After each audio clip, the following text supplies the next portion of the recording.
নমস্কার বন্ধুরা, সুবলয় রান্নাঘরে আপনাদের স্বাগত। আজকে বানাবো আমি অড়হর ডাল। অল্প একটুখানি মুগ ডাল নিয়েছি গাঢ় হওয়ার জন্য।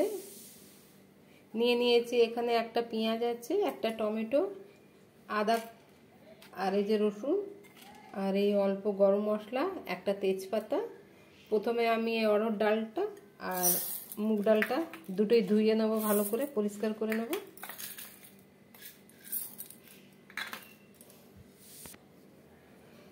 আমি ডালটা ধুয়ে পরিষ্কার করে নিলাম। দিয়ে দেবো বড় চামচের 1 চামচ সর্ষের তেল। সর্ষের তেল দিয়ে আমি এই ডালটাকে 5 মিনিটের মতো এরকম করে সব দিকে মাখাবো।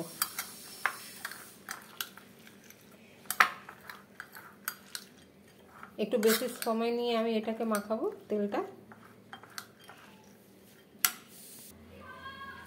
আদা রসুনটা আমি গ্রেট করে নেব।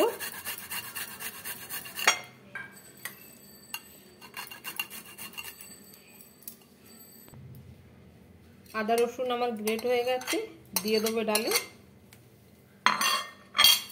দিয়ে দেবো গোটা গরম মশলা, এখানে গোলমরিচ আছে,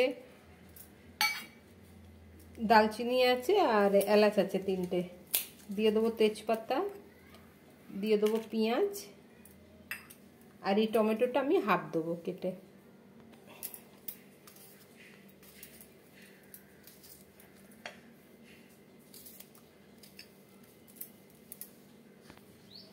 প্রেসারে আমি ডালটা দিয়ে দিলাম। দিয়ে দেবো এই বাটি দিয়ে 3 বাটি জল।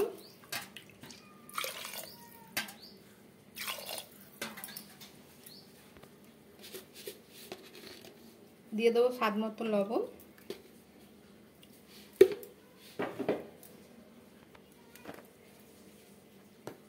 দেবো আন্দাজ মতন হলুদ গুঁড়ো, অল্প লঙ্কা গুঁড়ো, আর এটা হচ্ছে জিরে গুঁড়ো।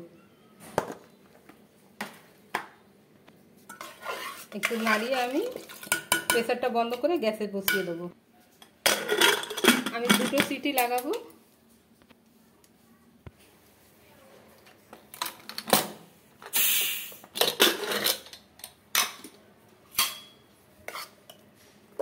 আমার ডালটা খুব সুন্দর সেদ্ধ হয়ে গেছে।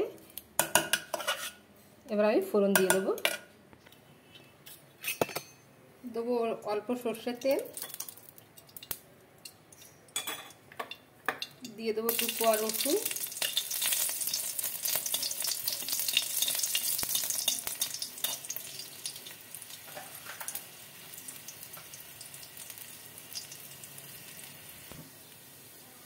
দেবো একটা শুকনো লঙ্কা,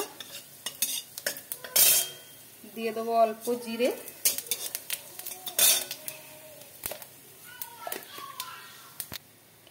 দিয়ে দেবো হিং। হিং দিলে ফ্লেভারটা খুব ভালো আছে অড়হর ডালে।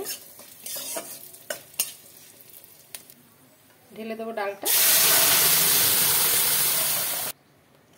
এভাবে ডালটা আপনারা একবার ট্রাই করতে পারেন, খুবই ভালো লাগে খেতে। এটা রুটির সাথেও বা ভাতের সাথে, রুটির সাথে, দুটোর সাথেই খুব ভালো লাগে। আমার ডালটা রেডি হয়ে গেছে, আমি এবার একটা পাত্রে ঢেলে নিচ্ছি। দারুণ একটা ডালের রেসিপি, এটা বাড়িতে ট্রাই করতে পারেন, অবশ্যই আপনাদের ভালো লাগবে। যদি আপনাদের আমার এই ভিডিওটা ভালো লেগে থাকে তাহলে লাইক, কমেন্ট, সাবস্ক্রাইব অবশ্যই করবেন। ধন্যবাদ।